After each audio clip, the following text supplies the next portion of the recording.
মাঘ মাস শুক্লপক্ষে বসন্ত পঞ্চমী, বিদ্যাদেবী বীণা পানি তোমারে প্রণমী।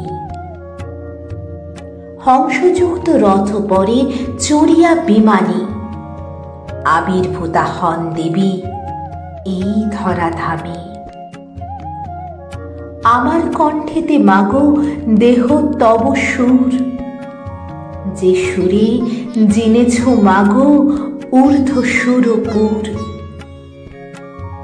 আমার মস্তকে দেহ চরণ কমল, লিখিতে পারি বা যেন কবিতা সকল। কবি আমি গেয়ে যাই দেবীর বন্দনা, সে তো বিনা ধরা দেবী, সে তো আভরণা। অপার মহিমা তব বেদিত ভুবন, বাল্মীকি রচিয়াছেন কাব্য রামায়ণ। বিশ্ব চরাচর সবে করেছে আহ্বান, তুমি বিদ্যা দায়িনী মা, বিদ্যা করো দান।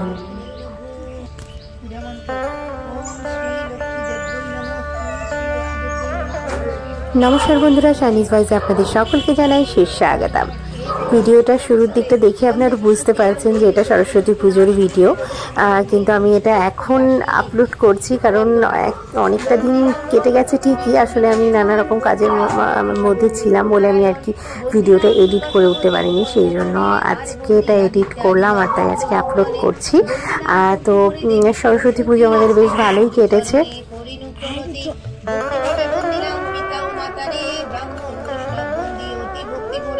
প্রণাম করিয়া সর্বদেব দেবীগণে, শ্রী পঞ্চমী ব্রত কথা পশুপতি গণে, শ্রী শ্রী সরস্বতীর পাঁচালী প্রণামী দেবী সরস্বতী শ্রীচরণ।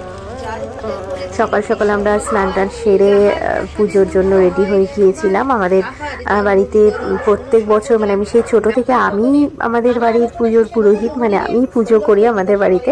তো এই বছর আর কি আমার কাকিমার ইচ্ছে হয়েছিল যে ঠাকুর মশাই দিয়ে পুজো করানো হবে, তো আমাদেরও ইচ্ছে ছিল তাই হবে, কিন্তু জানি না আর কি, সেটা হয়তো আমাদের মা সরস্বতী চাননি কেন জানি না। আমরা অনেকক্ষণ ওয়েট করলাম কিন্তু ঠাকুরমশাই আসে না। তো যাই হোক, ওই দিনকে তো ঠাকুরমশাইয়ের ডিমান্ড অনেক বেশিই থাকে, চারিদিকে লোকজনের ডাক থাকে। তো সেটা আমরা অনেকবার ধরে ওনাকে ফোন করছি, কিন্তু উনি কোনো রকম সদুত্তর দিচ্ছিলেন না, আসছি বলে সময় কাটিয়ে যাচ্ছিলেন। এইদিকে অনেক সকাল সকাল পুজোর টাইমিং ছিল, আপনারা সবাই জানেন আমরা সোমবার করেছি পুজো, তো ওই দিনকে অনেক সকাল সকাল টাইমিং ছিল, 9:45 অবধি ছিল, তো তার মধ্যেই পুজোটা সেরে নিতে হতো। তো তার জন্য ঠাকুরমশাই আসছে না দেখে তো বাধ্য হয়ে আমি পুজোতে বসলাম। তো যাই হোক, আমরা পুজোটা বেশ ভালোভাবে হয়েছে। আর আমাদের পুজো যখন শেষ প্রায়, উনি তখন ঠাকুরমশাই প্রায় 10টা বেশি বাজে, 10:30টার দিকে উনি এসছেন। মানে আমি বুঝলাম না উনি কি ভিত্তিতে 10:30টার পর আসলেন, মানে যেখানে পুজোর টাইমিংই 9:45 অবধি ছিল।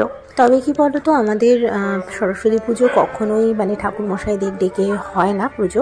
প্রত্যেক বছরই আমি পুজো করি, মানে আমার যবে থেকে অক্ষর জ্ঞান হয়ে আমি লেখাগুলো পড়া শিখেছি, ভালো করে বই দেখে পড়া শিখেছি, তো তবে থেকে মানে সেই ছোটো বয়স থেকে আমি আমাদের বাড়িতে সরস্বতী পুজো দিই প্রত্যেক বছর।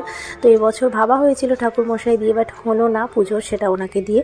তো মানে সবাই আর কি বলছে যে তার মানে হয়তো নাই চেয়েছে, আর দরকার নেই, মানে ঠাকুরমশাই দিয়ে প্রয়োজন নেই, যে পুজো দেয় সেই পুজো দিক। তো আমিও তাই হলো। আর তারপরে হচ্ছে আমরা একটু শাড়ি পরে সাজুগুজু করে আশেপাশে ঘুরতে বেরিয়েছিলাম।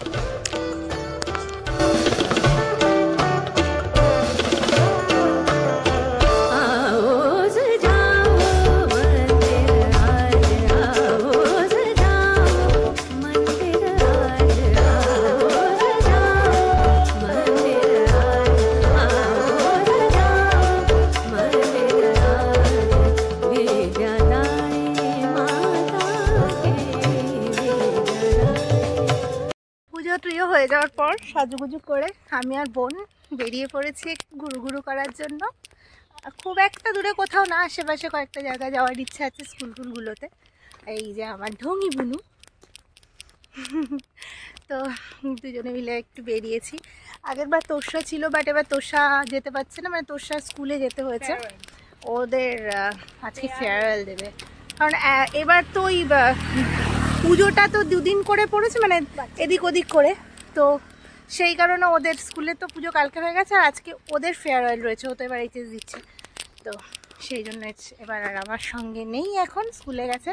আমি আর আমার এই যে ঢঙি দেখাও, আমরা দুজন মিলে বেরিয়েছি। আগেরবার ও ছিল না আমার সঙ্গে, এবারই রয়েছে।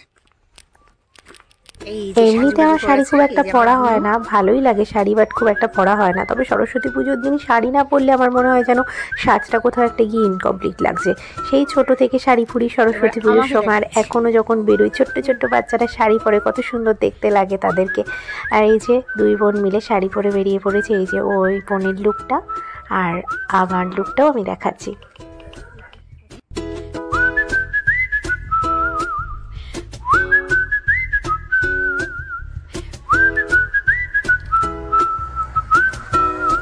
আজকের মেনু বাঁধাকপি আর এই যে গরম গরম খিচুড়ি, গোবিন্দভোগ চালের গরম গরম সুস্বাদু খিচুড়ি, আর এই যে চাটনি টমেটো,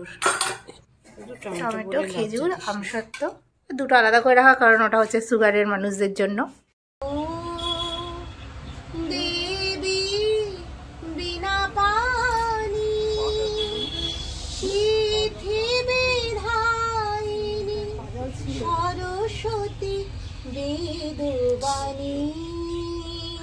এই ব্লগটা এখানে শেষ করছি। সকলে ভালো থাকুন, সুস্থ থাকুন, টাটা।